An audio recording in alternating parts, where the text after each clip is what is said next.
श्री पुराणपुरुषोत्तमाय नमः। श्री गणेशाय नमः। श्री शिव महापुराण विश्वेश्वर सहित प्रयाग में सूर्य से मुनियों का तुरंत पापनाश करने वाले साधन के विषय में प्रश्न।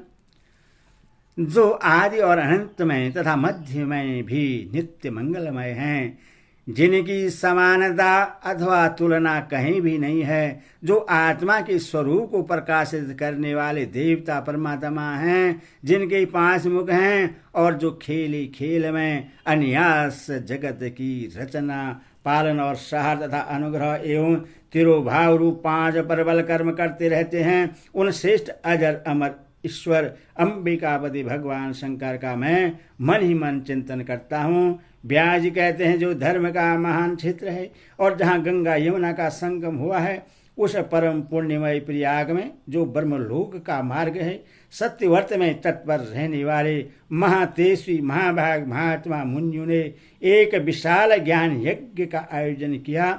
उस ज्ञान यज्ञ का समाचार सुनकर पौराणिक शिरोमणि व्यास श्री महामुनि सूर्य वहां मुनियों का दर्शन करने के लिए आए। सूर्य को आते देख वे सब मुनि उस समय हर्ष से खिल उठे और अत्यंत प्रसन्न चित्त से उन्होंने उनका विधिवत स्वागत सत्कार किया।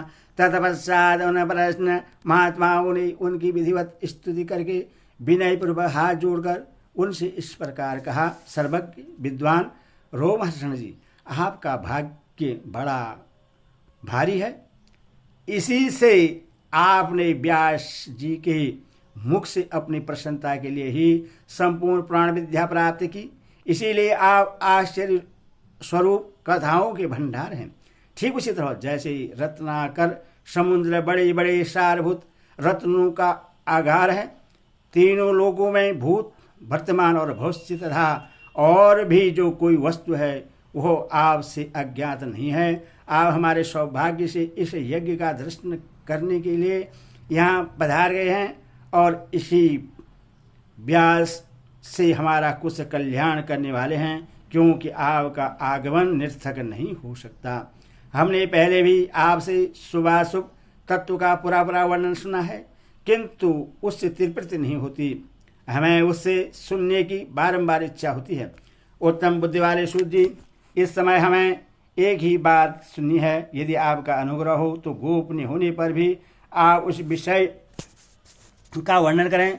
घोर कलयुग आने पर मनुष्य पुण्य कर्म से दूर हो रहेंगे, दुराचार में फंस जाएंगे और सबके सब सत्य भाषण से मुँह फेर लेंगे, दूसरों की निंदा में तत्पर होंगे, पराये धन को हड़प लेने की इच्छा करेंगे, उनका मन पराई स्त्रियों में आसक्त होगा तथा वे दूसरे प्राणियों की हिंसा क्या करेंगे, अपने शरीर को ही आत्मा समझेंगे, मूढ़ नास्तिक और पशु बुद्धि रखने वाले होंगे, माता पिता से द्वेष करेंगे, ब्राह्मण लोभ रूपी ग्रह के ग्रास बन जाएंगे, बेच बेच कर जीविका चलाएंगे, धन का उपार्जन करने के लिए ही विद्या का अभ्यास करेंगे और मद से मोहित रहेंगे, अपनी जाति के कर्म छोड़ देंगे, प्राय दूसरों को ठगेंगे, तीनों काल की संधि उपासना से दूर रहेंगे और ब्रह्म ज्ञान से शून्य होंगे, समस्त क्षेत्रीय भी स्वधर्म का त्याग करने वाले होंगे, कुसंगी पापी व्यभिचारी होंगे, उनमें शौर्य का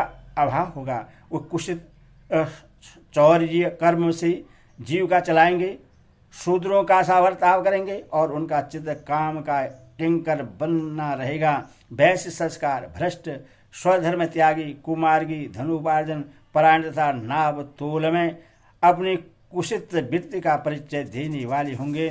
इसी तरह शूद्र ब्राह्मणों के आचार में तत्पर होंगे, उनकी आकृति उज्ज्वल होगी, अर्थात वे अपना कर्म धर्म छोड़कर उज्ज्वल वेशभूषा से विभूषित हो व्यर्थ घूमेंगे।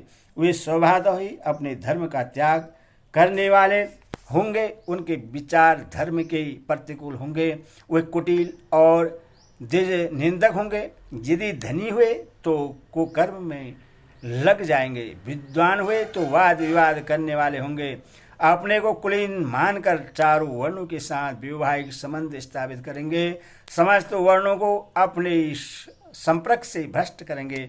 वे लोग अपनी अधिकार सीमा से बाहर जाकर द्विजोचित सदकर्म का अनुष्ठान करने वाले होंगे, कलयुग की स्त्रियां प्रायो सदाचार से भ्रष्ट और पति का अपमान करने वाली होगी, सास ससुर से द्रोह करेगी, किसी से भय नहीं मानेगी, मलिन भोजन करेगी, कुशित हाव भाव में तत्पर होगी, उनका शील स्वभाव बहुत बुरा होगा और वे अपने पति की सेवा से सदा ही विमुख रहेगी। सो जी, इस तरह जिनकी बुद्धि नष्ट हो गई है, जिन्होंने अपने धर्म का त्याग कर दिया है, ऐसे लोगों को यह लोक और परलोक में उत्तम गति कैसे प्राप्त होगी, इसी चिंता में हमारा मन सदा व्याकुल रहता है। परोपकार के समान दूसरा कोई धर्म नहीं है, अथवा जिस छोटे से उपाय से इन सब के पापों का तत्काल नाश हो जाए, उससे इस समय कृपा पूर्वक बताइए, क्योंकि आप समस्त सिद्धांतों के ज्ञाता हैं। व्यास जी कहते हैं, उन भवितात्मा मुनियों की यह बात सुनकर सूत जी मन ही मन भगवान शंकर का स्मरण करके उनसे इस प्रकार बोले, ओम नमः शिवाय। अध्याय का अंत।